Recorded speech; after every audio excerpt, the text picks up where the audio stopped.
আমরা আদর্শিক রাজনীতির যে প্রতিযোগিতা সেই প্রতিযোগিতা করি, ওয়েলফেয়ার পলিটিক্সের প্রতিযোগিতা। আমরা যে সময় হরতাল করতে পুলিশের পিটানি খাচ্ছি সে সময় দেখছি ছাত্র শিবির পুলিশকে ফুল দেয়। দেশের মালিক বনে যাওয়া, দেশকে বাপের সম্পত্তি মনে করা এবং শপথবিহীন চেয়ারে বসে যাওয়া, তালা দেওয়া, এটা যারা করে তাদের এই রাজনীতি মানুষ পছন্দ করে না। যে বিএনপিটাকে মানে এই যে সমস্ত মানে দল আছে এরা অর্জুন গাছ মনে করে, যখন দরকার তার ছাল তুলে নিয়ে এটারে ব্যবহার করতে চায়। তালা দেওয়ার দিন শেষ, নিজেরা শপথ পড়ে যাওয়ার দিন শেষ। যা আপনাদের এমন সংখ্যক মানে প্রশিক্ষিত ক্যাডার আছে, শেখ হাসিনা নির্বাচিত জিতলে একদিনও ক্ষমতায় থাকতে পারবে না। বিএনপি 100% উইনিং এবং মেজরিটির নিশ্চয়তার একটা জায়গায় আছে। বাংলাদেশের জনগণ বিগত যে 5ই আগস্টের পর থেকে আজকে পর্যন্ত সমস্ত রাজনৈতিক দলগুলোকে একবারে অনেকগুলো ক্যামেরা দিয়ে কি করতেছে, অবজার্ভ করতেছে।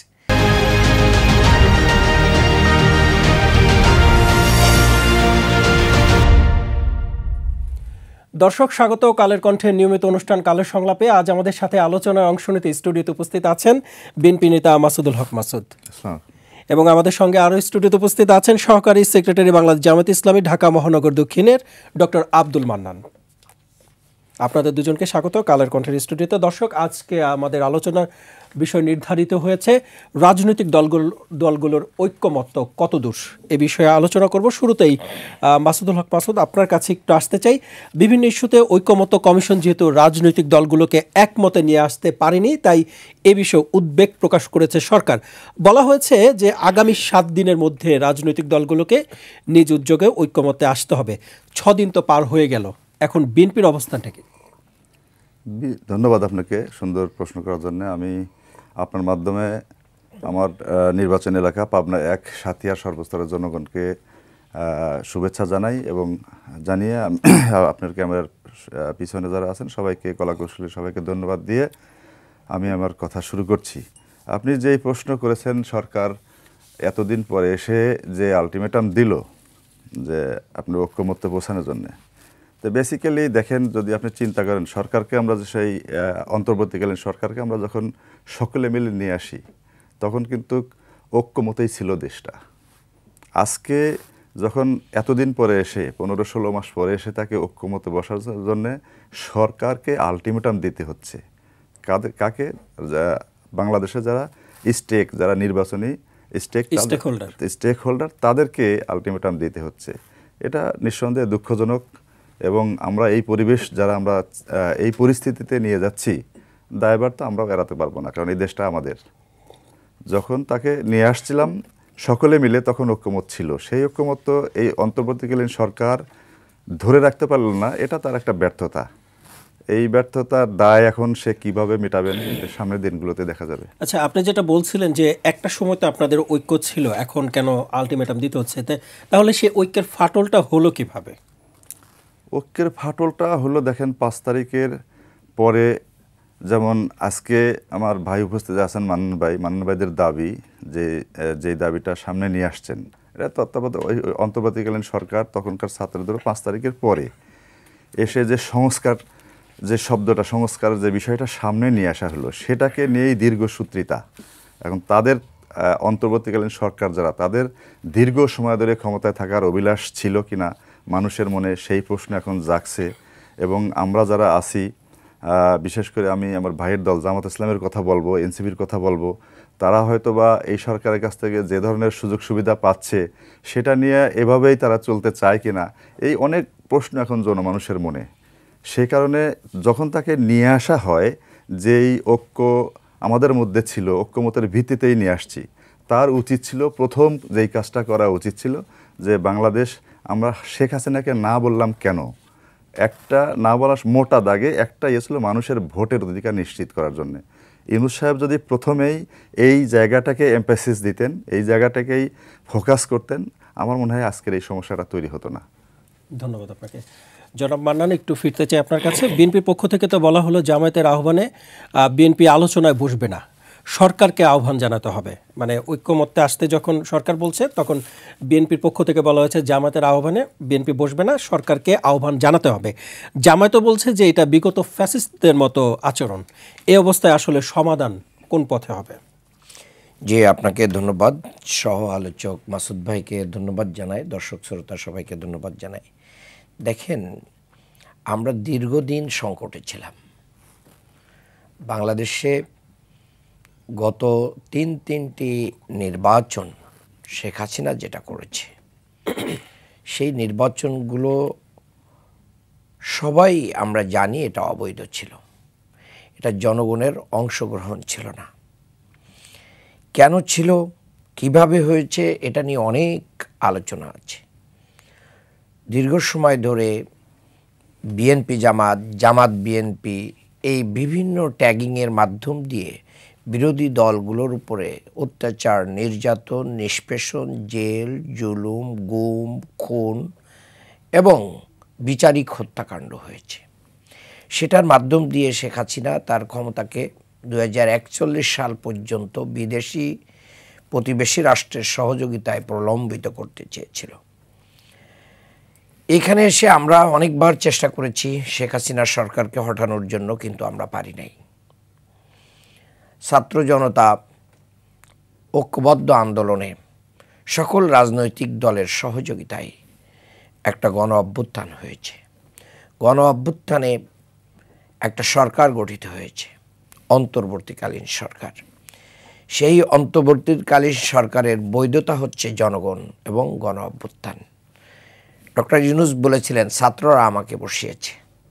তাহলে যাদের নেতৃত্বে শেখ হাসিনা, মানে যাদের নেতৃত্বে আন্দোলন হলো, অভ্যুত্থান হলো, শেখ হাসিনা পালিয়ে যেতে বাধ্য হলো, তারাই বাংলাদেশকে এগিয়ে নিয়ে যাওয়ার জন্য একটা সম্মিলিতভাবে সকল রাজনৈতিক দলকে সাথে নিয়ে একটা অন্তর্বর্তী সরকার গঠন করলো। এই অন্তর্বর্তী সরকারের 3টা ম্যান্ডেট ছিল। এটা শুরুতেই একটা হচ্ছে সংস্কার, একটা বিচার, আর একটা নির্বাচন। দেখেন, আমাদের বন্ধুরা শুরুতেই একটা বড় গ্যাপ পড়ে ফেলেছিলেন। সেটা হচ্ছে 5ই আগস্ট সরকার পতন হয়েছে, 7ই আগস্ট ওনারা নয়াপল্টনে দাবি করলেন নির্বাচন দিতে হবে। কার কাছে দাবি করলেন, কোথায় দাবি করলেন? সরকারই তো, অন্তর্বর্তী সরকারও গঠন হয় নাই, বাংলাদেশে 3 দিন সরকারই ছিল না। তাহলে যদি বলেন ওনারা যে জনগণের কাছে চেয়েছেন, তা জনগণ তো সংস্কার চাই, জনগণ ফ্যাসিস্টের বিচার চাই। সংস্কারটা কিভাবে হবে? জুলাই সনদ, দীর্ঘ ঐক্যমত্য কমিশনের যে আলোচনা, এটা বাংলাদেশে একটা ইউনিক এবং একটা এক্সেলেন্ট জায়গায়। 54 বছরে আমাদের রাজনৈতিক দলগুলোর ভিতরে যে অনৈক্য ছিল, বিভেদ ছিল, এই জায়গায় আমি অন্তর্বর্তী সরকারকে ধন্যবাদ দিতে চাই। তারা লং টাইম ধরে সকল রাজনৈতিক দল, ফ্যাসিস্ট বিরোধী সকল রাজনৈতিক দলকে মাসের পর মাস এক জায়গায় বসিয়ে আলাপ আলোচনার মাধ্যম দিয়ে একটা সনদ রেডি করতে পেরেছেন। না, আপনি বলছেন মাসের পর মাস একসাথে বসে, কিন্তু শেষ পর্যন্ত ঐকমত্য না, আমি সেটাই আসছি। ঐকমত্যে এসেছে, অনেক বিষয় ঐকমত্য এসেছে।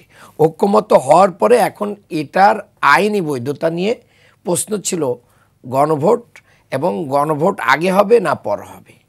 তারপরে হচ্ছে উচ্চকক্ষ নিয়ে তো কোনো দ্বিমত নেই, সবাই উচ্চকক্ষ চেয়েছে।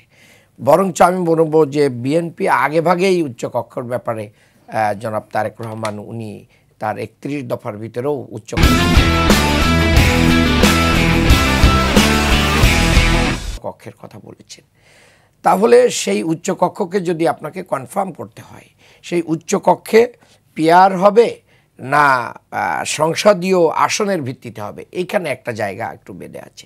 আর একটা জায়গা বেঁধে আছে যে আমরা সবাই সংস্কার চাই, কিন্তু সংস্কারটা আগে আমরা গণভোট করব না নির্বাচনের দিনই গণভোট করব। তার ইস্যু কিন্তু এখন 2টা জায়গায় এসে অনেক আলাপ আলোচনার, অনেক দ্বিমত, অনেক কিছুকে ওভারকাম করে আমরা কিন্তু 2টা জায়গায় এসে থেমেছি। একটা হচ্ছে গণভোট আগে হবে, আর একটা হচ্ছে সংসদীয় আসনের ভিত্তিতে উচ্চকক্ষে পেয়ার হবে না ভোটের অনুপাতে হবে। এই 2টা জায়গার বল কিন্তু এখন সরকারের ঘরে চলে গিয়েছে। কেন? জামাত কিন্তু জামাতের নায়েবে আমির doctor Syed Abdullah Mohammad তায়ের BNP মহাসচিবকে phone করে আলোচনায় বসার জন্য আহ্বান করেছেন এবং এটা রাজনৈতিক কার্টেসি, এটাই শিষ্টাচার। রাজনৈতিক দলগুলোর ভিতরে এই সৌহার্দ্যপূর্ণ অবস্থান দেখতে চাই, কিন্তু জানি না ওনারা কেন এটাকে অ্যাকসেপ্ট করেন নাই, এটা আমাদের জানা নেই। তবে অ্যাকসেপ্ট করলে জনগণ এটাকে অ্যাপ্রিসিয়েট করতো। আলোচনার ফলাফল যাই হোক না কেন, এখন ওনারা অন্তর্বর্তী সরকারকে দিয়েছেন। অবশ্যই যেহেতু রিফারির ভূমিকা হচ্ছে অন্তর্বর্তী সরকারের, তাহলে অন্তর্বর্তী সরকার বাংলাদেশের অধিকাংশ রাজনৈতিক দল এবং জনগণের পালস বুঝে এই সিদ্ধান্তটা সরকারকেই দিতে হবে। এই দুইটা বিষয় এখন সরকার, অন্তর্বর্তী সরকার যেভাবে দিবে সেইভাবেই বাংলাদেশের জনগণ এই সিদ্ধান্তের দিকে যাবে। যদি এই ক্ষেত্রে আমি একটু কথা বলি, যদি আমরা এই বিষয়ে ঐক্যমত্য না হতে পারি, তাহলে জুলাই শহীদ, আহত, পঙ্গুত্ব বরণকারী যে রক্ত এবং সকল দলের যে সাধারণ মানুষের যে রক্ত, এই রক্তের ঋণ আমরা পরিশোধ করতে পারবো না এবং এই সংস্কারটা ঝুলে যাওয়ার সম্ভাবনা থাকবে। জি, আপনারা তাহলে রাজপথে কেন নামলেন? গণভোট সহ আরও 5 দাবিতে। দেখেন, রাজপথে নামার বিষয়টা কিন্তু আমরা খালি এই ইস্যু না, আরও ইস্যুতে আমরা রাজপথে আছি। রাজপথে কেন? মানুষের জনমত তৈরি করতে হয়। মানুষকে আমি যা চাচ্ছি, আমার যে বক্তব্য, এই বক্তব্যটা যে যৌক্তিক, এটা মানুষের কাছে মিডিয়ার মাধ্যমে যত বেশি যাবে, সাধারণ মানুষের সেন্টিমেন্টটা এর পক্ষে জনমত গঠন হবে। এবং আমরা এই আমাদের দাবিটা শুধু টেবিলে রাখি নাই, জনগণের কাছে আমরা ছুড়ে দিয়েছি। জনগণ এটা বিচার করে জনগণই দাবি তুলতেছে যে না, আমরা এই সংস্কারটা। যে আমি আসবো এই বিষয়ে আপনার, এটা গণতন্ত্রের সৌন্দর্যও বটে। হ্যাঁ, আমি আসবো আপনার কাছে এই বিষয়ে। জনাব মাসুদ, একটু ফিরতে চাই। মান্নান ভাই যেটা বলছিলেন যে সরকার এখন রেফারির ভূমিকায় আছে, কিন্তু বিএনপি স্থায়ী কমিটির সদস্য সালাউদ্দিন আহমেদ তিনি বলেছেন যে অন্তর্বর্তী সরকার রেফারি হয়েও হাত দিয়ে গোল দিয়েছেন। এই গোলটি তাহলে কার পক্ষে দিয়েছেন? ধন্যবাদ আপনাকে, খুব সুন্দর প্রশ্নের অবতারণা করেছেন। আপনার আজকের পত্রিকায় আছে ইনকিলাবে যে সরকার এই অন্তর্বর্তীকালীন সরকার কার এজেন্ডা বাস্তবায়ন করতে চায়, জামাতের এজেন্ডা বাস্তবায়ন করতে চায়। এই কথাগুলো তো বিএনপি বলে নাই, মানুষ বলতেছে।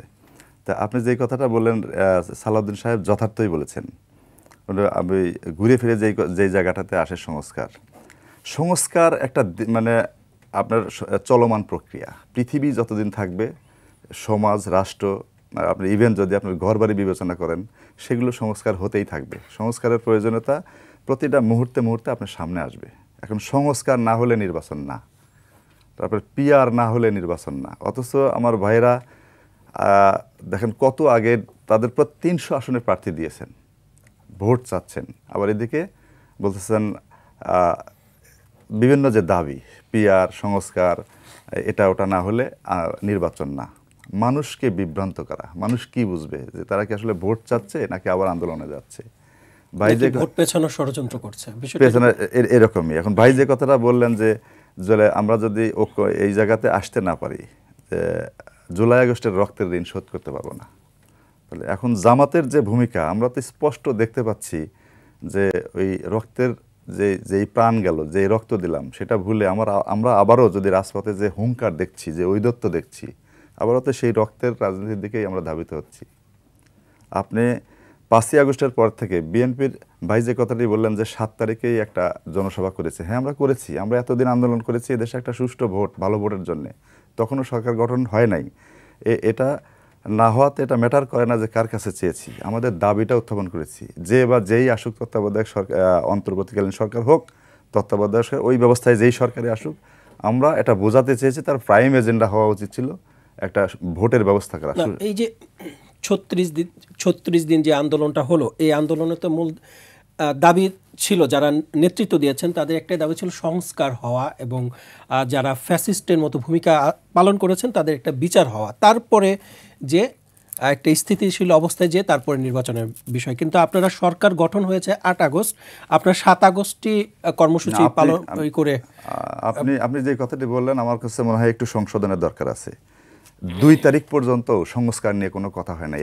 2 তারিখ পর্যন্ত 5 আগস্টে সরকার গেছে, 2 তারিখ পর্যন্ত, ইভেন 2 তারিখ পর্যন্ত শেখ হাসিনার পতন চাই এই শব্দটা উচ্চারণ হয় নাই। আমি সক্রিয় আন্দোলনে ছিলাম, যে সকল ছাত্ররা ছিল আমরা তো প্রভোগ করেছি যে নো মোর হাসিনা। আমাকে এই নর্থ সাউথের সামনে যে প্রগতি সরণের যে আন্দোলন, এখানে ছাত্ররা, আমি একবার স্লোগান দিয়ে ফেলছি যে 1 দফা 1 দাবি শেখ হাসিনা কবে যাবি। আমার কয়েকজন ঘিরে ধরছে যে ভাই আমরা তো এই আন্দোলন নিয়ে আসিনি, আমরা কোটা সংস্কারের আন্দোলন নিয়ে আসছি। সংস্কার একটা সংস্কার ছিল কোটা সংস্কার। পরবর্তীতে যে কলেবার বৃদ্ধি করা হলো, এবং দেখেন আমি একটা জিনিস বুঝি, আজকে যে গণভোটের কথা আমার ভাইয়েরা বলছেন যে গণভোট না হলে, গণভোট দিয়ে বুঝতে হবে যে জনগণ কি চায়। শেখ হাসিনাকে যেদিন আমরা এদেশ থেকে তাড়াতে চেয়েছি, তার আগে কি একটা গণভোট করে নিয়েছিলাম আমরা যে শেখ হাসিনাকে তাড়াবো কি তাড়াবো না? তাহলে দেশের প্রয়োজনে যেটা দরকার, ফার্স্ট প্রায়োরিটি দেশ, মানুষ কি চায় সেই জায়গাটা আমার বুঝতে, মানুষের পালস বুঝতে হবে, মানুষ কি চায়।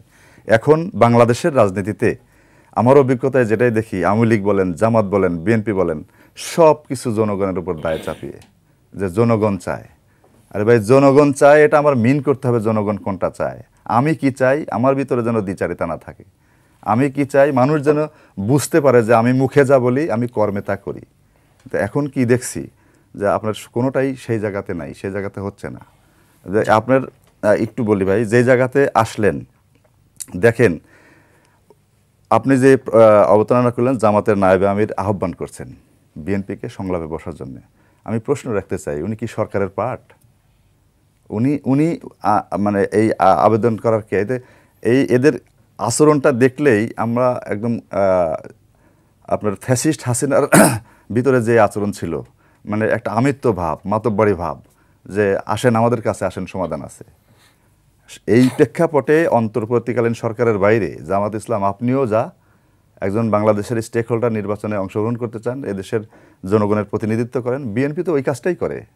তাহলে আপনি আহ্বান করাবেন, এখানে তো একজন রেফারি আছে, রেফারি আহ্বান করবে না।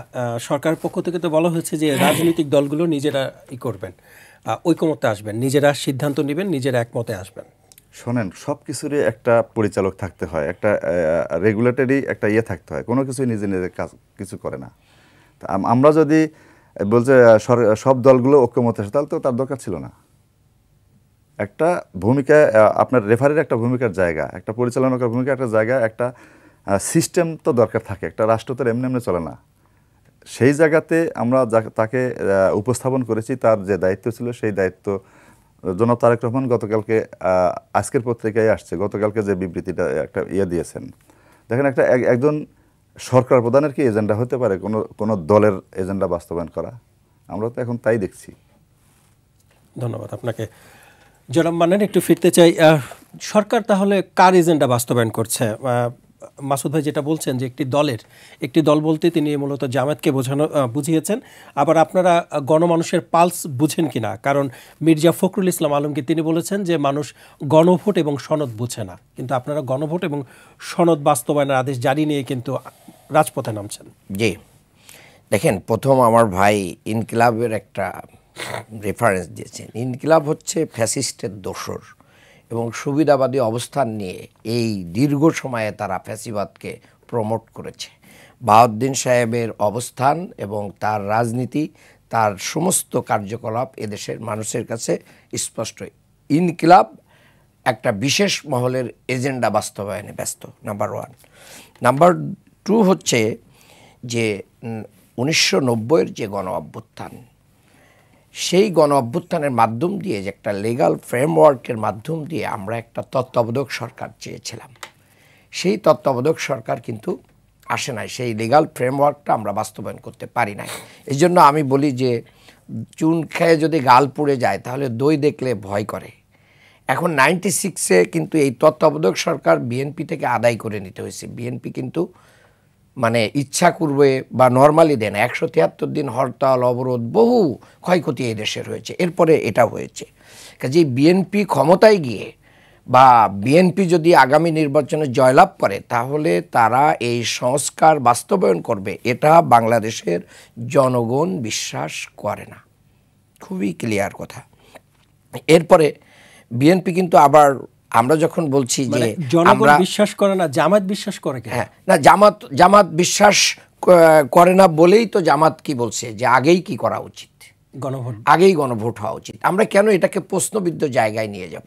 বাংলাদেশে যেদিন জাতীয় নির্বাচন হয়, বিভিন্ন ইস্যুতে মারামারি হয়, ভোট কেন্দ্র বন্ধ হয়, দখল হয়, জাল ভোট হয়, তাহলে আমাদের যে সংস্কারটা, জুলাইয়ের যে ম্যান্ডেট, এই ম্যান্ডেটটাকে আমরা কেন রিফিউজ করতে চাই? মূলত জুলাইকে অস্বীকার করে বাংলাদেশে আগামী যে রাজনীতি হবে, সেই রাজনীতি বাংলাদেশের স্থায়ী হবে না, যারা যেভাবেই হোক। আর ভাই একটা কথা বলেছেন যে রাজনৈতিক দলগুলো তো সংলাপ আহ্বান করতে পারে, দাওয়াত দিতে পারে, এটা কার্টেসি অফ ডেমোক্রেসি।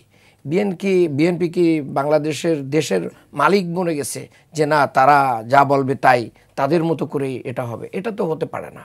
আমি আপনাকে তো যে কোনো সময় বলতে পারি, ভাই আসেন আমরা দুইজনে মিলেই কি এটাকে সমাধান করে ফেলি।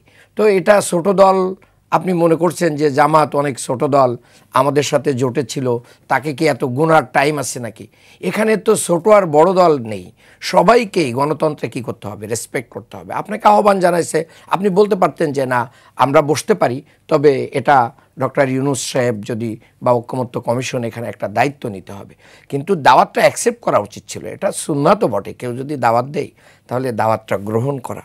আর বিএনপি কিন্তু রাজপথে সংঘাতের কথাও বলছে, তার মানে ভিতর দিয়ে একটা প্রচ্ছন্ন ইঙ্গিত আছে যে আগামী দিনে যদি আমরা যে অবস্থায় আছি এটা যদি না মনে হয় তাহলে প্রয়োজনে সংঘাত করব, কিন্তু আমরা এই জুলাই সনদের জন্য যে আগাম যে গণভোট, এই গণভোটে আমরা যাব না। বিএনপিকে আমি ধন্যবাদ জানাই যে বিএনপি আগে গণভোট চায় নাই, পরবর্তীতে গণভোটের দিকে এগিয়ে আসছে। আমি মনে করি যে ছোট দুইটা বিষয় নিয়ে একটা পরস্পর বিরোধী অবস্থান আছে, এখানে এসে সরকারকেই একটা সিদ্ধান্ত নিতে হবে। যদি দুই দল একত্রে বসতে ব্যর্থ হয়, সরকার একটা সিদ্ধান্ত নিতে হবে। এখন দেখেন যে যদি কোনো সিদ্ধান্ত বিএনপির পক্ষে চলে যায়, তাহলে বিএনপি যদি বলে যে না এটা জনগণের পক্ষে হয়েছে, আবার অন্তর্বর্তীকালীন সরকারের কোনো অবস্থান যদি এনসিপি, জামাত সহ অধিকাংশ রাজনৈতিক দল এবং জনগণের পক্ষে চলে যায়, তাহলে এটাকে জামাতের দিকে ইঙ্গিত করে মূলত সংস্কারকে বাধাগ্রস্ত করার সুযোগ নেই।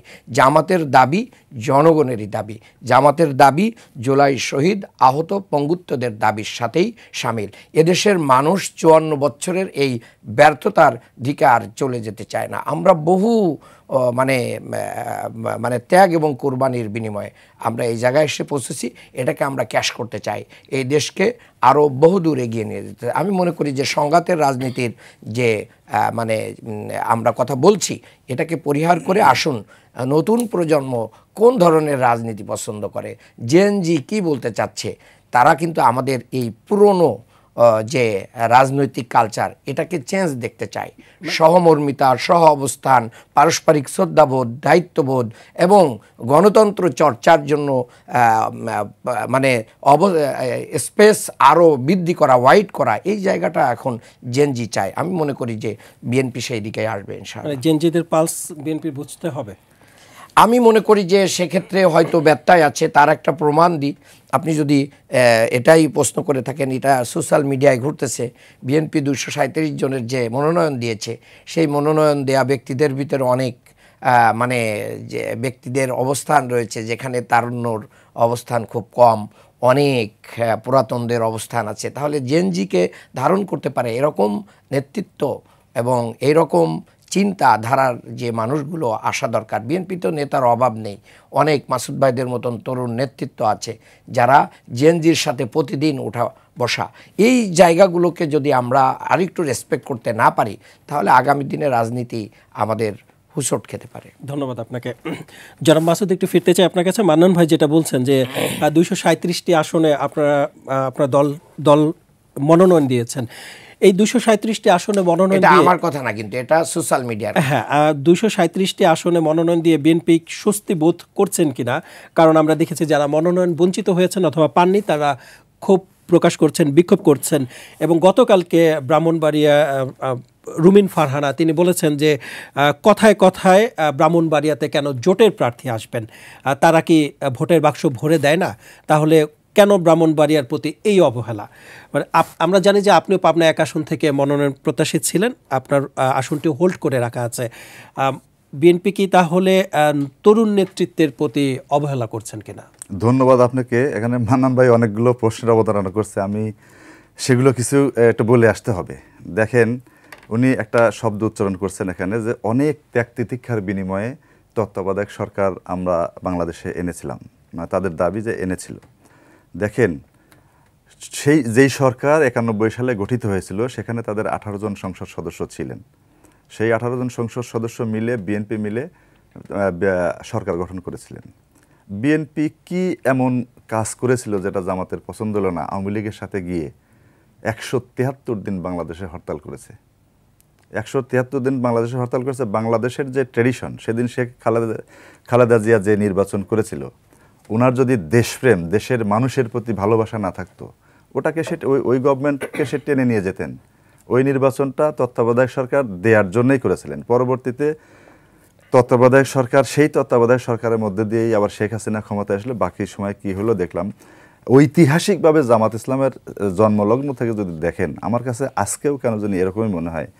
কারণ হলো জামাত ইসলামের সাথে বিএনপি দীর্ঘ সময় জোটের রাজনীতি করেছে, আমাদের সাথে থেকেছে, আমরা তাদের সাথে থেকেছি। আমরা আশা করেছিলাম যে এতদিন একসাথে চলতে চলতে জামাতে ইসলাম অন্ততপক্ষে শহীদ প্রেসিডেন্ট জিয়াউর রহমানের দল, শহীদ প্রেসিডেন্ট জিয়াউর রহমান যেই দেশপ্রেমের নজির বাংলাদেশে স্থাপন করেছিলেন, যে বাংলাদেশটাকে যেভাবে স্বনির্ভর জাতি হিসেবে, আত্মমর্যাদাশীল জাতি হিসেবে গড়ে তুলেছিলেন, একসাথে থাকতে থাকতে তারা সেই জায়গায় আসবেন। এতদিন পরে হলেও দেখছি যে সেই জায়গায় আসতে তারা ব্যর্থ হয়েছে। 1947 সালে যেই দলটির সৃষ্টি, দেখেন ভারত থেকে পাকিস্তান যখন ভাগ হয় পাকিস্তানের বিরোধিতা করেছে, বাংলাদেশ থেকে পাকিস্তান থেকে বাংলাদেশ তার বিরোধিতা করেছে। অপর 91 সালে যদি আসে, একসাথে সরকার গঠন করে আবার হাসিনার সাথে গেল, তার আগে এরশাদের সাথে তারা গিয়েছে, যেই নির্বাচনে কারোরই যাওয়ার কথা ছিল না। তো এখন এসে যেই জায়গাটাতে দেখেন, দেশনেত্রী বেগম খালেদা জিয়া এই জামাত ইসলামকে কীরকম ওন করেছেন, কীরকম সম্মান দিয়েছেন। আমরা দীর্ঘ সময় ধরে আওয়ামী লীগের কাছে একটা মানে গালি শুনতাম, মানে কথাটা গালি না, কিন্তু আমাদের কাছে গালির মতো মনে হতো। আমাদের দেখলে বলতো জামাত বিএনপি আওয়ামী লীগের কাছে একটা গালির মতো ছিল। তো ভাই, আজকে এই যে ইনকিলাবের কথা বললাম, আজকে সমস্ত পত্রিকায় এই নিউজগুলো আসছে। ইনকিলাবের কথা বললেন, এই যে ট্যাগিংয়ের রাজনীতি, আমার ভাইরাই বলে যে এখান থেকে বের হয়ে আসতে হবে। আওয়ামী লীগ যেরকম ছিল কথায় কথায় রাজাকার, কথায় কথায় স্বাধীনতা বিরোধী, আজকে জামাতে ইসলাম এবং এনসিপি সহ এদের দেখতেছি কথায় কথায় জুলাই বিরোধী। মানে ওই ট্যাগিংটা ভিন্ন রূপে ভাইদের হাতে ফেরত আসছে। এবং ঔদ্ধত্য দেখেন, এই যে এক জায়গায় বসার কথা, যেই মানুষটা আমি তার ফোন নায়েব আমির যে ফোন করছে, ফোন করার একদিন আগের ঘটনাই দেখেন না, যে ঘি তুলতে চায়, আঙুল মানে সোজা আঙুলে ঘি না উঠলে আঙুল বাঁকা করে হলেও ঘি তুলবো, ঘি আমার চাই। বিষয়টা শেখ হাসিনার যে বলে আওয়ামী লীগ যে সরকার ছিল, আওয়ামী লীগের যে ঔদ্ধত্য ছিল, আজকে জামাত ইসলামের মধ্যে আমরা সেগুলো পরিলক্ষিত করি। মানে চাই বা অ্যাবসুলেট পাওয়ার আমার লাগবেই, শেখ হাসিনার যেরকম ডায়লগ ছিল, আজকে জামাত নেতাদের এরকম দেখি যা চাই, যা বলি সেটা আমার চাই, সেটা যেভাবেই হোক। আজকে রক্তপাতের কথা বললেন, বিএনপি এখন পর্যন্ত ধৈর্যের সাথে সব কিছু মোকাবেলা করছে। কোনো বিষয়ে কোনো আন্দোলন কিংবা মানে কারো কথার প্রতি উত্তর দিতেও সংযত ভাষায় সেই উত্তরগুলো দিচ্ছেন। আমরাও সেই জায়গাতেই আছি। আমরা চাই এই দেশটাকে একসাথে গড়বার জন্যে, সুন্দরভাবে গড়বার জন্য, দেশের মানুষের গড়বার জন্য। আর যেই কথাটি বললেন, আপনার যে প্রশ্নটা আসলো লাস্টে, যে 237 জন আসনের মধ্যে আমাদের তরুণ জেনজিকে বুঝে এরকম নেতাকর্মীর সংখ্যা কম। আমি আপনার এখানেই এর আগের টকশোতেও বলে গিয়েছি, 237 জন আসনের অর্ধেকের বেশি আছে যারা তরুণ, যারা এবারই প্রথম নির্বাচন করছেন। তো সুতরাং জেনজিকে আমরা ওন করেই, জেনজি কী চায় এগুলোকে ওন করেই আমরা সামনের বাংলাদেশ, তারেক রহমান যেই কথাটি সবসময় বলেন যে একটা সাম্যের বাংলাদেশ, মানবিক বাংলাদেশ আমরা দেখতে চাই। এখানে আর রক্তপাত দেখতে চাই না, অনেক রক্ত গিয়েছে, আর রক্তপাত যেন সামনে না হয় সেই জায়গাটাতেই আমরা জামাত ইসলামের এখন আপনার বিএনপির পাশাপাশি জামাত ইসলাম, ভাই যে বললেন যে জামাত ইসলামকে ছোট করে দেখে, আমরা ছোট করে দেখি না তো, জামাত ইসলাম আমাদেরকে ছোট করে দেখা শুরু করছে। মান্নান ভাই আমাদেরকে বিরোধী দলে দিয়ে দিচ্ছে, যে বিরোধী দলে মানে কত সিট নিয়ে বিরোধী দলে আসবেন সেটা চিন্তা করেন। আপনারা 160 সিট নিয়ে ক্ষমতায় আসতেছেন, তো আপনাদের অ্যাটিটিউড ওই জায়গায় চলে গেছে যে আপনারা ক্ষমতায় এখন তো সুযোগ সুবিধা নিচ্ছেনই, কিন্তু এখন ক্ষমতায়ও চলে গেছেন। ভবিষ্যতে বিএনপি কয়টা সিট নিয়ে বিরোধী দলে আসবে সেই জায়গায় ট্রিট করে আপনারা যা মানে যেই আন্দোলনগুলো, যেই বিষয়গুলো, অপ্রাসঙ্গিক বিষয়গুলো মানে সামনে নিয়ে আসছেন, এটা মানুষ চায় না। মানুষ কার কাছ থেকে সুবিধা নিচ্ছেন? মানে সুবিধা তো নিচ্ছেন, আপনারা যেটা বললেন একটু আগে, সুবিধা তো জামাত নিচ্ছেই, এই শব্দটি একটু আগে মানে উচ্চারণ করেছেন, কার কাছ থেকে সুবিধা পাচ্ছেন? আপনি দেখেন বাংলাদেশের প্রত্যেকটা জায়গা, আমি একদম যদি রুট জায়গা থেকে দেখি, আমার গ্রাম থেকে যদি শুরু করি, এই 5 তারিখের পরে মাদ্রাসার সভাপতি জামাত ইসলামের হতে হবে, স্কুলের সভাপতি জামাত ইসলামের হতে হবে, কলেজের সভাপতি জামাত ইসলামের হতে হবে, এবং একই লোক একাধিক 2টা 3টা, আমার জামাত ইসলামের আমার এলাকার একজন 3টা কলেজের সভাপতি অলরেডি হয়েছে, 4র্থ কলেজের সভাপতির জন্যও সে আবেদন করছে, জাতীয় বিশ্ববিদ্যালয়ের 3টার বেশি তো মানে না পারে, রিজেক্ট করছে। সেই জায়গা থেকে শুরু করে রাষ্ট্রের সর্বোচ্চ পর্যায় পর্যন্ত এই জায়গাগুলো তো আমরা তো দেখছি ভাই। আমরা তো দেশটা 5 তারিখের পরে এসে আমরা দেশের মানুষের সাথে থেকে একটা সুন্দর নির্বাচন হোক সে জায়গায় কাজ করছি। আমি যদি মির্জা ফখরুল ইসলাম আলমগীরের ওই 8 তারিখ কি 7 তারিখের একটা উক্তি আপনারা বলি, বুঝতে পারবেন যে বিএনপি এই অন্তর্বর্তীকালীন যে সরকার আসবে সেখানে কোথায় তার লোক বসায় এই পুরা দেশটাকে একটা নিজের মানে গ্রিপের মধ্যে নিতে হবে, এরকম চিন্তা বিএনপির ছিল না। মির্জা ফখরুল ইসলাম আলমগীর এবার কি আর হাসপাতালে ম্যাডামের সাথে দেখা করতে আসলেন, ওই সময় আমার উপস্থিত ছিলেন হেফাজতে ইসলামের আমির, সম্ভবত ওনার নাম মমিনুল হক। উনি জিজ্ঞেস করলেন যে স্যার কি আলোচনা করে আসলেন, মামুনুল হক মানে স্যার কি আলোচনা করে আসলেন, আপনারা তো বসছিলেন। ভাইজে বললেন যে ছাত্রদেরকে আমরা অন করি না। মির্জা ফখরুল ইসলাম আলমগীর বললেন ওখানে আমি গেছি, শুধুমাত্র আমাকে জিজ্ঞেস করা হয়েছে, স্টেট বলে দিয়েছে ছাত্ররা যাকে যেখানে বসায় ভালো মনে করে ওরা বসাক, আমরা ওদের প্রতি আমাদের সমর্থন আছে। তাহলে এর চেয়ে আর কিভাবে একটা দল, বিএনপির মতো দল কিভাবে আপনার জেনজিকে সমর্থন করবে? ধন্যবাদ আপনাকে। জনাব মান্নান, একটু ফিরতে চাই আপনার কাছে। মাসুদ ভাই যেটা বলছেন যে আপনাদের যা চাই তাই লাগবে, নায়েবে আমির যেটা বলেছেন যে সোজা আঙুলে যদি ঘি না ওঠে আঙুল বাঁকা করবেন। যখন ঘি তুলবেন তখন ওই জার থেকে বা বোতল থেকে বাঁকা আঙুল আবার বের করতে পারবেন তো? জি ধন্যবাদ। আসলে এটা আপনার যে বিষয়টা এখানে এসেছে সেটা হচ্ছে জনগণের যে সেন্টিমেন্ট, এই সেন্টিমেন্টকে যদি আমরা রেসপেক্ট করতে না পারি, তাহলে জনমত যদি আবার মাঠে নামে, তাহলে তো এটা যে কেউ, অন্তর্বর্তী সরকার হোক আর বিএনপি হোক, সবাই এটা মানতে বাধ্য হবে। মূলত জনগণকেই এখানে মিন করেছেন। ঘির অর্থ ঘি না যে এটা আঙ্গুল কাচের বোতলের ভিতরে ঢুকাইতে হবে, এটাকে জনমতকে মিন করেছেন। কাজেই জনমতের প্রতি রেসপেক্টেশন গণতন্ত্রে এটা তো আছেই। দ্বিতীয় ভাই বলেছেন অনেক সুযোগ সুবিধা, এটা তো আমার মনে হয় যে আমরা বিএনপির সাথে জোটে তো ভালোই সুবিধা পেয়েছি, তো এখন তো এত সুবিধা আমরা পাই না। ভাইরা প্রশাসন থেকে শুরু করে নিয়ে অনেক জায়গায়, মানে থানাগুলো তো ভাইদের একবারে অনেক জায়গায় মানে কার্যালয়ের মতো হয়ে গেছে। আমি বলতে চাই যে দেশপ্রেমিক, শিক্ষিত এবং এলাকার মানুষ যাদেরকে পছন্দ করে, যারা মানে ওই প্রতিষ্ঠানের উন্নয়নে কাজ করবে, এরকম লোককে যদি কমিটিতে দেওয়া হয় তাহলে উন্নয়ন হয়। আমরা কি দেখেছি বিভিন্ন সময় যাদেরকে কমিটিতে দেওয়া হয় পলিটিক্যাল ব্যাকগ্রাউন্ড দেখে, এরা কি করে এসে বিভিন্ন রকম অনিয়ম করে প্রতিষ্ঠানগুলোকে ঝুঁকির ভিতরে ফেলায়। এটা নিয়ে আমরা কথা বলতে চাই না। একটা জিনিস আপনি খেয়াল করবেন যে মাদারীপুরে একজনের নমিনেশন ওনারা উইড্রো করেছেন, সে কিন্তু জয় বাংলা স্লোগান দিয়েছে। আবার একজন বলেছেন যে ধানের শীষে ভোট দিলে নৌকা জিতে যাবে। মানে কারা যে কোথা দিয়ে কিভাবে ঢুকে যাচ্ছে আমার ভাইরা টের পাচ্ছেন না, আমি জানি না। 91-এ আমরা বিনা শর্তে সমর্থন দিয়েছি, এবং নট অনলি দ্যাট, যে আমরা যে কয়বার বিএনপি ক্ষমতায় আসছে সেই কয়বারই কিন্তু জামাত সাথেই ছিল। তাহলে জামাত বিএনপি একসাথে থাকলে, জামাত বিএনপি একসাথে থাকলে, বিএনপি এবং জামাত ঐক্যবদ্ধভাবে বাংলাদেশ বিনির্মাণের সেই স্বপ্ন আমরা দেখতে পারি। এই জায়গায় একটি থার্ড পার্টি আমাদের ভিতরে বিভেদ সৃষ্টি করে দিয়ে সংঘাতের দিকে নিয়ে যেতে চায় এবং তাদের সুবিধা আদায় করতে চায়। সেই জায়গা থেকে বিএনপিকে সরে আসতে হবে। আমি মনে করি সেটা যদি বিএনপি সরে আসতে পারে তাহলে আগামীর বাংলাদেশ হবে বাংলাদেশের রাজনীতি, এটা কোনো প্রভু রাষ্ট্রের রাজনীতি বাংলাদেশে হবে না। থার্ড পার্টিটা আসলে কি? থার্ড পার্টি তো এটা স্পষ্টই বোঝা যায়। থার্ড পার্টি যারা মানে আমাদের প্রতিবেশী রাষ্ট্র, যারা বাংলাদেশে বিগত তিনটি নির্বাচনের বৈধতা দিয়েছিল, তারা আগামী দিনে এই যে নির্বাচনটা হবে, এই নির্বাচনে বিএনপি, জামাত এবং দেশপ্রেমিক শক্তি যেন ঐক্যবদ্ধ না হতে পারে, তাদের এজেন্ডা, তাদের প্ল্যান বাস্তবায়ন তখন সহজ হবে।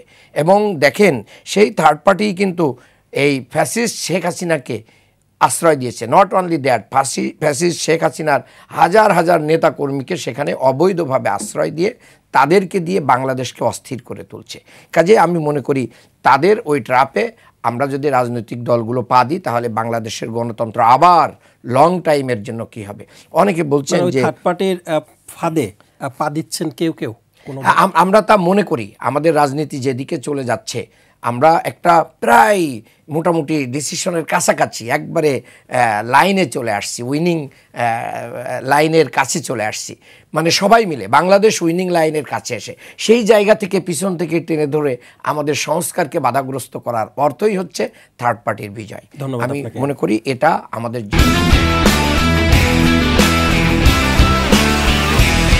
জন্য অশনিসহ। ধন্যবাদ আপনাকে জনাব মাসুদ।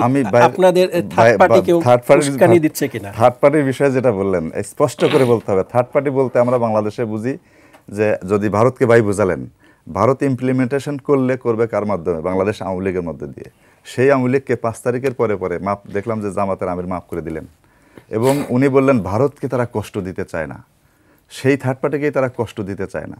এবং আপনি যদি এখন সারা বাংলাদেশে সার্ভে করেন দেখবেন যে প্রত্যেক ভাই তো জয় বাংলা শুধু স্লোগান দেওয়ার জন্য একজন মনোনয়ন স্থগিত করা হয়েছে।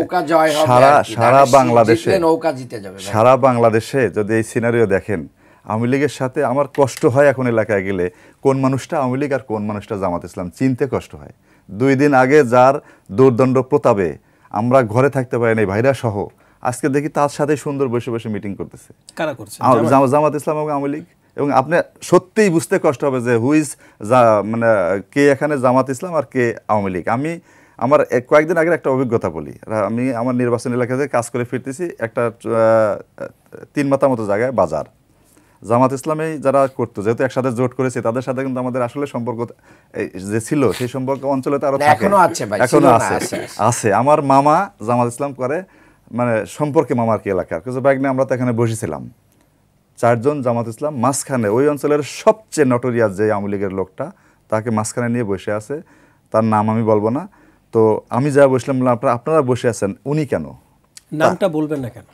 নামটা বললে ওই মানুষটাকে কিংবা মানে ছোট করা হয় বলে আমার কাছে মনে হয়। কিন্তু আমি ওই ইউনিয়নের আওয়ামী লীগের চেয়ারম্যানের নির্বাচন করেছে আওয়ামী লীগের সাধারণ সম্পাদক আতাইকুল ইউনিয়নের, তাকে নিয়ে বসে আমি সরাসরি বলছি মামা সব ঠিক আছে। তো এই ভদ্রলোক কেন? এই ভদ্রলোক তো 2 দিন আগে আমরা আপনার রাতে ঘুমাতে দেয় নাই। এখন কি মনে করতেছেন যে ওনার ভোট ছাড়া আপনারা ক্ষমতা যেতে পারবেন না? তো এই যে বিষয়গুলো যেমন জামাতের আমিরের আওয়ামী লীগকে ক্ষমা করে দেওয়া, ভারতকে কষ্ট দিতে না দেওয়া, এই যে রিসেন্ট আমেরিকায় যে আপনারা জাতিসংঘের মিটিংয়ে গেলেন, নায়েবে আমির লিফটে নামতেছেন, একটা জিনিস ক্লিপ বের হয়েছে আপনাদের চোখে পড়ে থাকবে হয়তোবা, সাংবাদিককে জিজ্ঞেস করতেছেন ভারতের বিরুদ্ধে যে বললাম বেশি হয়ে গেল নাকি? এই যে জিনিসগুলো ধরেন সম্পর্কটা ভারতের সাথে কারা মেনটেন করতেছে, আওয়ামী লীগের সাথে কারা মেনটেন করতেছে? ভাই জামাত ইসলাম ভাইদের কাছে আমরা অনুরোধ করি আপনাদেরকে শত্রু মিত্র চিনতে হবে, যে কারা আপনার শত্রু কারা আপনার মিত্র। এটা চিনতে যদি আবার ভুল করেন এই দেশটা আবার লং টার্মের জন্য আবারও বিপদে পড়বে। এই বিপদে ফেলবেন না বলে আমি প্রত্যাশা করি। এবং বলেছেন বিএনপি আজ পর্যন্ত 5 তারিখ কোনো বিষয়ে জিদ ধরে নাই যে এটা আমার লাগবেই, সব জায়গায় সমঝোতা করার জন্য চেষ্টা করতেছে। আমরা দেশটাকে একটা এমন একটা জায়গায় দেখি যে সব কিছুর উপরে দেশ। ধন্যবাদ আপনাকে। মানে আওয়ামী লীগের ভোট নিয়ে কি আপনারা আগামীতে নির্বাচিত হতে? শোনেন, একটা কথা, আওয়ামী লীগের ভোট কারা পাবে যে তো স্পষ্ট যে ধানের শীষ জিতলে নৌকা জিতে যাবে, এটা তো আবার জয় বাংলা স্লোগান দিয়ে খোদ এমপি। আর বাংলাদেশে 5ই আগস্টের পরে বিভিন্ন সীমান্ত দিয়ে যারা পার হয়েছে, কারা পার করেছে এদেশের জনগণ জানে। সময় মতন এগুলো জনগণের সামনে স্পষ্ট হবে, কারা তাদের সাথে মামলা বাণিজ্য করেছে, কারা তাদের বাড়িঘর ব্যবসা বাণিজ্য দখল করেছে, এগুলো জনগণ জানে। কাজেই আমি মনে করি যে ভারতের সাথে আমাদের ন্যায্যতার ভিত্তিতে সম্পর্ক হবে, জামাত ন্যায্যতার ভিত্তিতে। ভারত তো জামাতের সাথে বসতেই চায় না, ভারত বরঞ্চ আমাদের ভাইদেরকে অনেক আশ্রয় প্রশ্রয় দিয়েছে বিভিন্ন সময়। এবং মানে দেওয়ার পরে এখন তো মানে পাঠিয়ে দিয়েছেন লোকজন, তাদের বিভিন্নভাবেই সেই ফ্যাসিলিটেট তারা করছে। আমি বলি এত কিছুর ভিতর দিয়েও আমরা কিন্তু বিএনপি জামাত ঐক্যবদ্ধ থাকতে চাই, যার কারণে ডাক্তার শফিকুর রহমান লন্ডনে যে ম্যাডাম জিয়া তারেক রহমানের সাথে সাক্ষাৎ করেছেন, এই দেশে অসুস্থ ম্যাডাম জিয়াকে দেখতে গিয়েছেন। কাজে আমি মনে করি যে শহীদ প্রেসিডেন্ট জিয়াউর রহমান এবং ম্যাডাম জিয়ার যে রাজনীতি, সেই রাজনীতি থেকে বিএনপি যত দূরে সরে যাবে ততই বাংলাদেশ থেকে দূরে সরে যাবে। এই জায়গায় আসুন ফ্যাসিবাদ বিরোধী সকল জায়গায় আমরা কেন না বলতে হবে প্রেসিডেন্টের ব্যাপারে না, আমলীগ নিষিদ্ধের ব্যাপারে না, আমলীগের দোসরদের নিষিদ্ধের ব্যাপারে, জাতীয় পার্টির ব্যাপারে না, তাহলে কারা কাদেরকে আশ্রয় প্রশ্রয় দিচ্ছে, কাদের ভোট কারা টানতে চাচ্ছে, এটা জাতির কাছে স্পষ্ট। আমি মনে করি যে জনগণের সামনে আমরা নিট অ্যান্ড ক্লিন ইমেজ নিয়ে এগিয়ে যাই।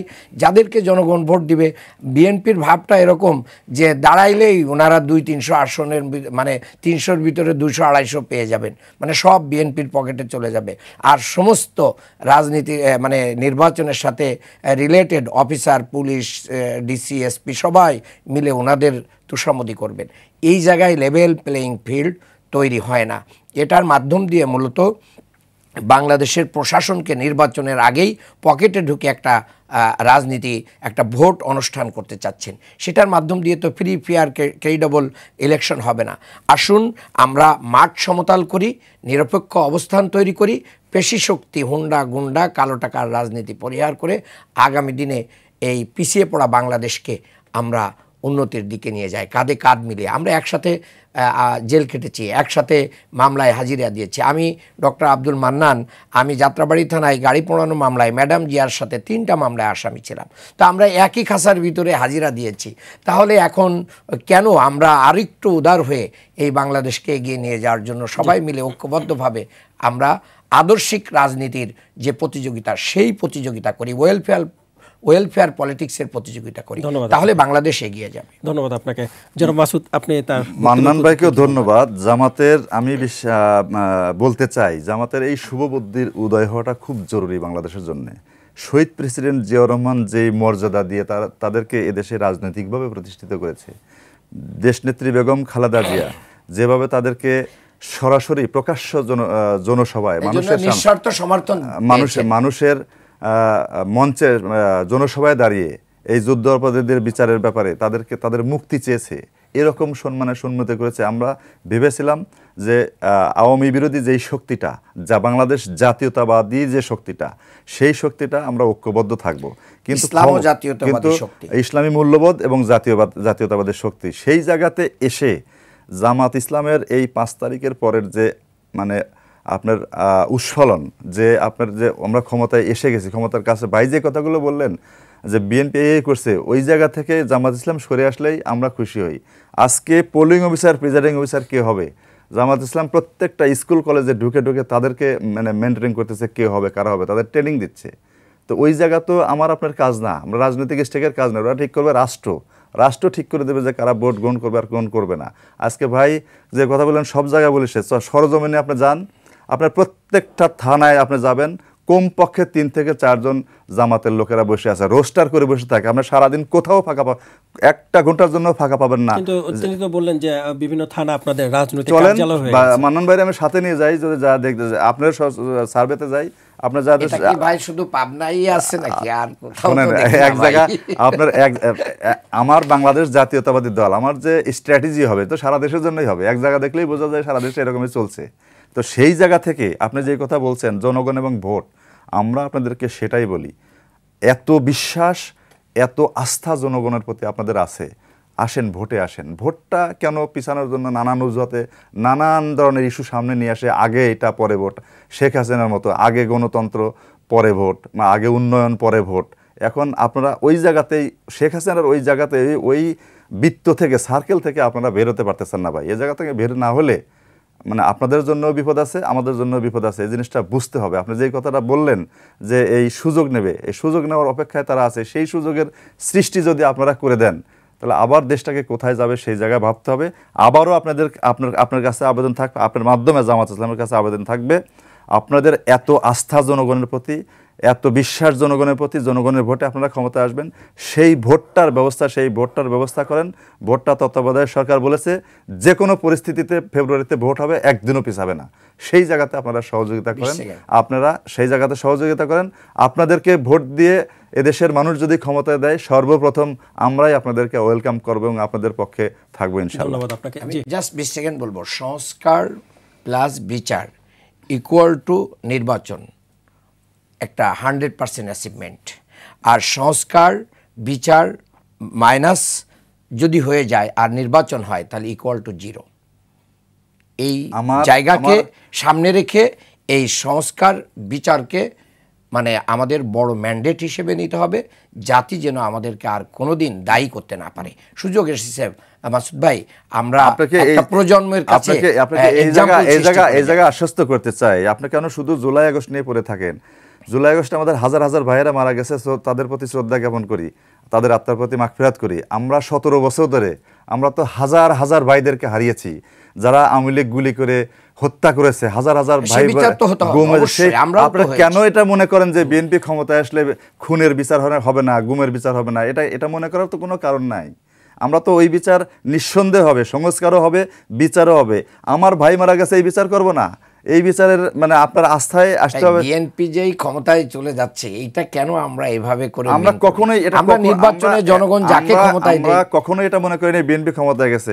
বরং আপনারাই আমাদেরকে বিরোধী দলে পাঠিয়ে দিয়েছেন। বিএনপি বিরোধী দলে যাবে কিভাবে? এবং আপনি বিশ্বাস করেন ভাই, এই আমরা যেহেতু জোটে নির্বাচন করেছি, আমার বাড়ি পাবনা 1 আসন সাথিয়া, দুইবারই আপনি বলেছে 91 সালে জোট ছিল না, কিন্তু আমি নিজে 91 সালে 11টার পরে যখন দেখছি যে যেই নির্বাচন হচ্ছে 3 জন প্রার্থী যদি থাকে আওয়ামী লীগের জিতে যাওয়ার সম্ভাবনা আছে, সেখানে বিএনপি জামাতের প্রার্থী বসেছে যে আমরা যে কোনো একজন থাকি।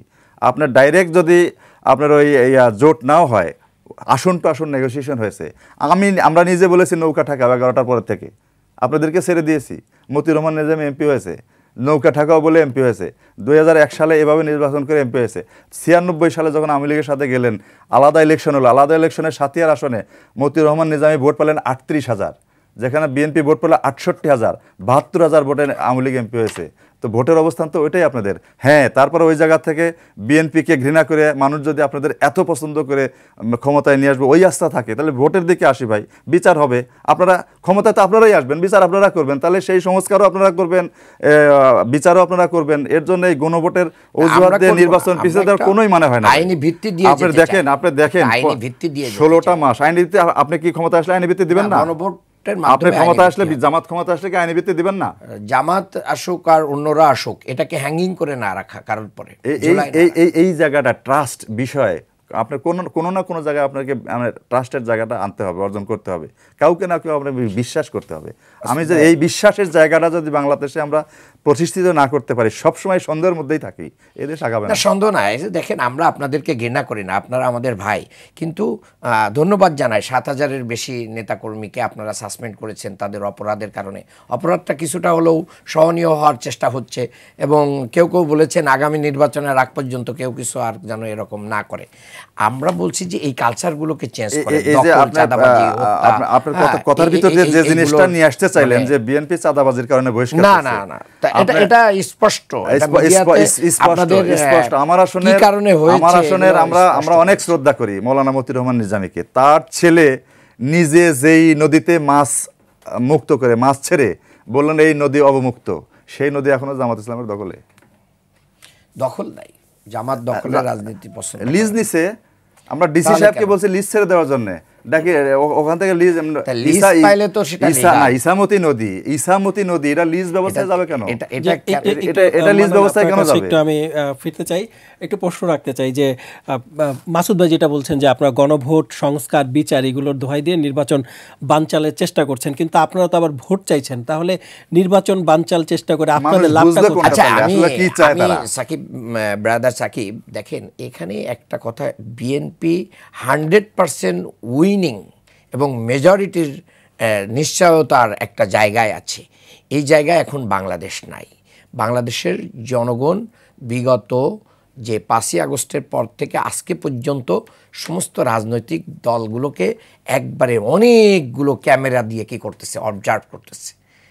এবং সেটার মাধ্যম দিয়ে বাংলাদেশ অনেক পরিবর্তন হয়েছে। বাংলাদেশের আমি আশা করি এই জায়গাটা আমাদের যে জায়গায় রাখতে চায় বিএনপি সেই জায়গায় থাকার জন্য প্রস্তুত। অফকোর্স আমরাও প্রস্তুত।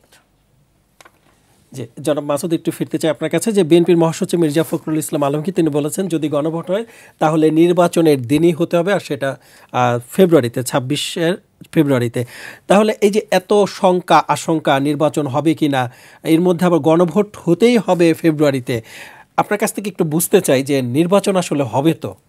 এখন বিষয়টা হয়েছে কি যে এই যে মির্জা ফখরুল ইসলাম সাহেব বলেছেন ওই দিনেই হতে হবে, আমরা 5 তারিখের পরে থেকেই ভাইও আমার বিশ্বাস যে জামাত ইসলামের জিনিসটা বুঝে না বুঝতে চায় না। যেমন 5 তারিখের পরের থেকে যেই সকল এজেন্ডা, যেই সকল দাবি নির্বাচনকে পিছানোর জন্য আস্তে আস্তে স্লট বাই স্লট স্তরে স্তরে সাজানো হয়েছে, প্রত্যেকটা জায়গায় বিএনপি ছাড় দিতে দিতে দিতে দিতে ওই যে একটা কথা খেয়াল করবেন, মোয়াজ্জেম হোসেন আলাল ভাই মানে বলেছেন যে বিএনপিটাকে মানে এই যে সমস্ত মানে দল আছে এরা অর্জুন গাছ মনে করে, যখন দরকার তার ছাল তুলে নিয়ে তো এটারে ব্যবহার করতে চায়। বিএনপি তো এই জায়গায় আর ব্যবহার হবে না। মানে একটা মানে সব কিছুরই একটা সীমা থাকা উচিত, সব কিছুরই একটা সীমা থাকা উচিত এবং সীমা থাকে। সেই সীমা লঙ্ঘন কেউ করতে চাইলে, যেমন আপনার এই হুঙ্কারও শুনেছেন যে 11 তারিখের পরে এদেশের মানুষ অন্যরকম ঢাকা দেখবে। ভাই ঢাকা শহরের চেয়ে কি দেখবে? আপনার যদি ওই যেই পার্টির কোনো কিছু নাই সেই পার্টি হরতালের ডাক দিলেও মানুষ ঘরের থেকে বেরোয় না। আপনারা তো শক্তিশালী দল, আমরা আপনাদের শক্তিমত্তা আমরা দেখেছি। 2014 সালের নির্বাচনে ম্যাডাম খালেদা জিয়া আপনার ওই নির্বাচনে যাবে, আপনাদের সাথে জোট থাকার কারণে আপনাদের পরামর্শে এবং আপনাদের অনুরোধে আপনাদের দাবিতে যায় নাই। এমনও বলেছেন আপনারা যে আপনাদের এমন সংখ্যক মানে প্রশিক্ষিত ক্যাডার আছে, শেখ হাসিনা নির্বাচিত জিতলে একদিনও ক্ষমতায় থাকতে পারবে না। শেখ হাসিনা 5ই ফেব্রুয়ারি, কোন মাসে 5ই ফেব্রুয়ারি সামহাও যে 14 সালে নির্বাচন হলো, পরের দিন জাস্ট পরের দিন থেকে সুইচ অফ করার মতো আপনারা অফ হয়ে গেলেন।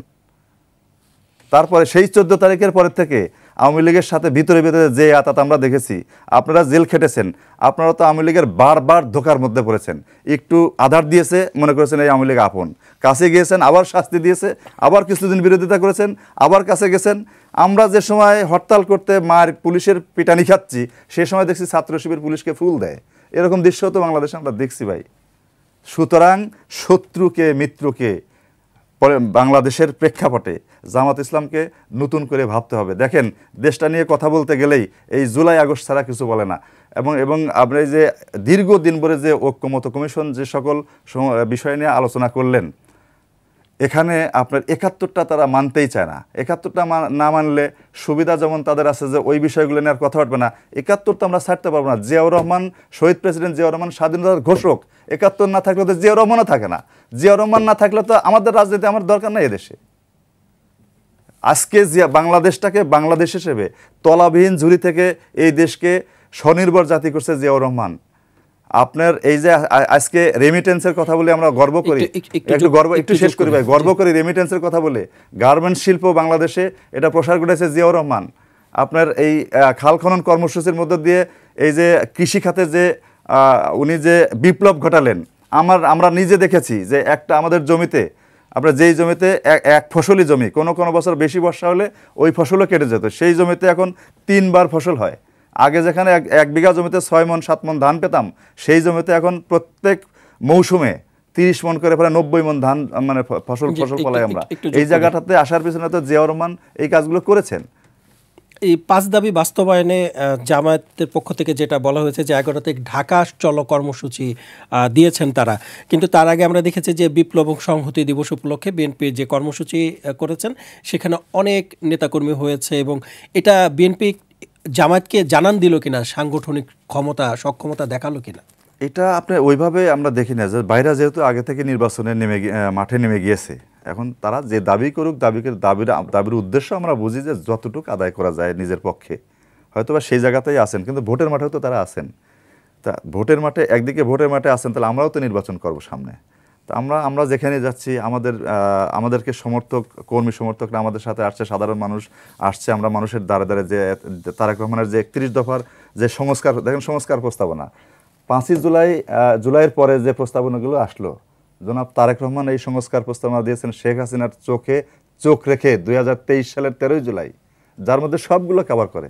এখন কথা হলো যে কোনো কিছু যদি আপনি বিশ্বাস না করেন, যাই বলে বিশ্বাস করি না, তাহলে তো হবে না। বিশ্বাস না কারো কারো রাখতে হবে। আপনাকে ধন্যবাদ। হ্যাঁ, আমি একটা কথা বলে শেষ করি। ভাইরা যে জায়গায় আছে, বিএনপি যে সকল কথা বলে, এই কথাগুলো যদি জনগণ বিশ্বাস না করে, ভোটে আসেন, বিএনপিকে ভোট দেবে না, আপনারা জিতে যাবেন। আপনারা তো ইয়েতে দেন, আপনার নির্বাচনী ইশতেহারে দেন, আমরা নির্বাচনী ইশতেহারে দেই। এগুলো যদি মানুষ পছন্দ না করে, আমাদের ভোট দিবে না। আপনাদের পছন্দগুলো আপনাদের ভোট দেবে, আপনারা ক্ষমতায় আসবেন। এই জায়গার চ্যালেঞ্জটা নেন। ধন্যবাদ আপনাকে জনাব মান্নান। আমি আপনার কাছে ফিরব। বিএনপি নেতা ইশরাক হোসেন তিনি বলেছেন যে ঢাকা চলো কর্মসূচিকে উদ্দেশ্য করে তিনি বলেছেন জামায়াত কিভাবে ঢাকা চলো কর্মসূচি দিল, ঢাকা কি তাদের বাপের? জানতে চাই যে ঢাকা আসলে কার বাপের? আসলে দেশের মালিক বনে যাওয়া, দেশকে বাপের সম্পত্তি মনে করা এবং শপথবিহীন চেয়ারে বসে যাওয়া, তালা দেওয়া, এটা যারা করে তাদের এই রাজনীতি মানুষ পছন্দ করে না। আমি মনে করি ইশরাক ভাইয়ের শুভবুদ্ধি হবে, আমি আমার রানিং মেট, নির্বাচনে আমরা একই জায়গায় ফাইট করব। এই জাতীয় কথা, ঔদ্ধত্যপূর্ণ কথা। দেশটা আমাদের সবার, কারোর বাপের তালুক না, এটা বোঝা উচিত। আমি সংযত হয়ে কথা বলার জন্য অনুরোধ করব। আমরা সবাই মিলে এই দেশের উন্নয়ন ঘটাবো। আমি যদি জিতে যাই, আমি ইশরাক ভাইকে সাথে নিয়ে এই ঢাকা 6-এর উন্নয়ন করব। ইশরাক ভাইরা বলুক যে আমরাও জিতলে আপনাদেরকে সাথে নিয়ে উন্নয়ন করব। এটা বাপের তালুকদারি, অমুক তমুক এগুলো দেখানোর দিন শেষ, তালা দেওয়ার দিন শেষ, নিজেরা শপথ পড়ে যাওয়ার দিন শেষ। আরেকটা জিনিস আমি বলি, এদেশে 3টা গণভোট হয়েছে, 2টা বিএনপির আমলে হয়েছে। তাহলে গণভোটের প্রয়োজন। আমি আরেকটা কথা মাসুদ ভাইকে বলতে চাই এবং বিএনপিকে বলতে চাই, আপনারা জুলাই সনদের সাথে একমত, আপনারা গণভোটের সাথেও একমত। তাহলে এটা আগে হলে, গণভোট এবং জুলাই সনদের আইনি ভিত্তিটা আগে হলে বিএনপি কি হুমকি বা চ্যালেঞ্জের মুখোমুখি পড়ছে, বা কি নির্বাচনে পরাজয়ের সংখ্যা দিচ্ছে? যদি তাই না হয়, তাহলে ওনাদের আগে মেনে এই জায়গাটাকে আমরা পাস করে নিয়ে নির্বাচনের মাঠে আমরা সবাই মিলে কেন নেমে যেতে পারছি না? বিএনপির তো আমার মনে হয় না যে বিষয়ে তারা ঐক্যমত হয়েছে বুঝে শুনে হয়েছে, এখানে তো কোনো দুরভিসন্ধি নেই। কাজেই আমরা যা বলেছি, ম্যান্ডেট দিয়েছি, সেটাকে কার্যকারী করেই আমরা নেক্সট স্টেজে চলে যাই। আসুন সেই জায়গায় নিজেদেরকে আমরা নিট অ্যান্ড ক্লিন অবস্থান জনগণের সামনে তুলে ধরি, তাহলে বাংলাদেশ জিতে যাবে। একটু যোগ করি আপনার কাছে যে সম্প্রতি নতুন একটি রাজনৈতিক দল নির্বাচন কমিশনের সামনেই নিবন্ধন পাওয়ার জন্য অনশন কর্মসূচি পালন করছেন। তিনি 123 ঘন্টা অনশন কর্মসূচি পালন করেছেন, কিন্তু নির্বাচন কমিশনের পক্ষ থেকে বলা হয়েছে যে 522 ঘন্টাও যদি কর্মসূচি অনশন করে তাহলেও তাদের কিচ্ছু করার নাই। কিন্তু আমরা তো দেখেছি যে ডেস্টিনি গ্রুপের চেয়ারম্যান রফিকুল আমিনের তার একটি দল 2 কোটি টাকার বিনিময়ে নিবন্ধন পেয়েছে। মানে টাকার বিনিময়ে নিবন্ধন পাওয়া, কিন্তু একটি নতুন রাজনৈতিক দল তাকে নিবন্ধন দিচ্ছে না। নির্বাচন কমিশনের দ্বিচারিতা কেন? আমি মনে করি এটা নির্বাচন কমিশনের বিষয়, এ ব্যাপারে আমাদের কোনো অবস্থান নাই। এবং নির্বাচন কমিশনের যদি আমজনতা পার্টি যদি কাগজপত্র, আর আমজনতার দল যদি কাগজপত্রের ঘাটতি থাকে কিংবা তাদের লিগ্যাল অ্যাকশান নিতে পারে তারা সেখানে, কিন্তু এভাবে করে আমি মনে করি যে অবস্থান গ্রহণ করে আমি শর্ত পূরণ করব না, জনগণের সামনে এসে নিজেকে তুলে ধরে বলবো যে আমাকে দিতেই হবে, এরকম না করার চেয়ে নির্বাচন কমিশনের সাথে আলোচনায় বসা উচিত। আর এটা নির্বাচন কমিশনের ব্যাপার, স্বাধীনভাবে নির্বাচন কমিশন কাজ করুক, এই ব্যাপারে আমি কোনো মন্তব্য করতে চাই না। ধন্যবাদ আপনাকে। একটু মাসুদ আপনার কাছে একটু ফিরতে চাই যে আপনি নিশ্চয়ই দেখেছেন যে শিক্ষকরা আন্দোলন করছেন এবং তারা পুলিশের হামলা শিকার হচ্ছেন, এবং সেক্ষেত্রে বিভিন্ন জায়গায় কর্মবিরতি শুরু হয়েছে। শেষ পর্যন্ত মানে বারবার শিক্ষকরা কেন রাস্তায় নামছেন এবং রাস্তায় নামার পর কেন তারা অত্যাচারের শিকার হচ্ছেন? আমরা দেখছি যে গুলি খেয়ে না মরলে সে আন্দোলন সফল হয় না বাংলাদেশে। এই যে ধন্যবাদ আপনাকে। এই যে ট্রেডিশন বাংলাদেশ, এখান থেকে আমরা বের হয়ে আসতে চাই। এই শিক্ষক তাদেরকেও সংযত আচরণ করার জন্য আমি আমার দলের পক্ষ থেকে এবং আমার ব্যক্তিগত পক্ষ থেকে অনুরোধ রাখি। আবার পুলিশ যে আচরণ করেছে এটিও বাড়াবাড়ি হয়েছে ভাই। শিক্ষাই জাতির মেরুদণ্ড। শিক্ষক যদি আমাদের গুরুজন হয়ে থাকে, শিক্ষকদের সাথে যে আচরণ করা হয়েছে নিঃসন্দেহে এটা অতিরিক্ত হয়েছে। এই পুলিশকেই আমরা কিন্তু ছাত্রদেরকে একদম সুগন্ধা পর্যন্ত যেতে দেখেছি, মানে প্রফেসর ইউনূসের বাসভবন পর্যন্ত, যমুনা পর্যন্ত যেতে দেখেছি। এরকম আচরণ করা হয় নাই, সেখানে শিক্ষকদের প্রতি এরকম আচরণ। আর শিক্ষকরা বারবার এরকম আন্দোলনে আসছে, সেই ক্ষেত্রে শিক্ষকদের সাথে তো সরকারের বসা উচিত, বসে একটা সমাধানে আসা উচিত। আমি মনে করি সেটাই উত্তম পন্থা। ধন্যবাদ আপনাদের দুজনকে, ডক্টর আব্দুল মান্নান এবং মাসুদুল হক মাসুদ। শিক্ষকদের নিয়ে আমি ছোট্ট একটা লাইন বলতে চাই। আমাদের সেক্রেটারি জেনারেল কিন্তু বিবৃতি দিয়েছেন শিক্ষকদের দাবি মানার, এবং কেউ কেউ মনে করতেছেন যে ক্ষমতার পরিবর্তন হওয়ার পরে আমরা শিক্ষকদের দাবি মেনে নেব, যার কারণে অনেক সময় সরকার ইতস্ত করছে। ধন্যবাদ জনাব আব্দুল মান্নান এবং জনাব মাসুদুল হক মাসুদ, আপনাদের দুজনকে ধন্যবাদ মূল্যবান সময় আমাদেরকে দেওয়ার জন্য। দর্শক, আপনারা দেখছিলেন আমাদের নিয়মিত অনুষ্ঠান কালের সংলাপ। আজ এ পর্যন্তই। ভালো থাকুক দেশ, ভালো থাকুক দেশের মানুষ, এই প্রত্যাশায় আল্লাহ হাফেজ।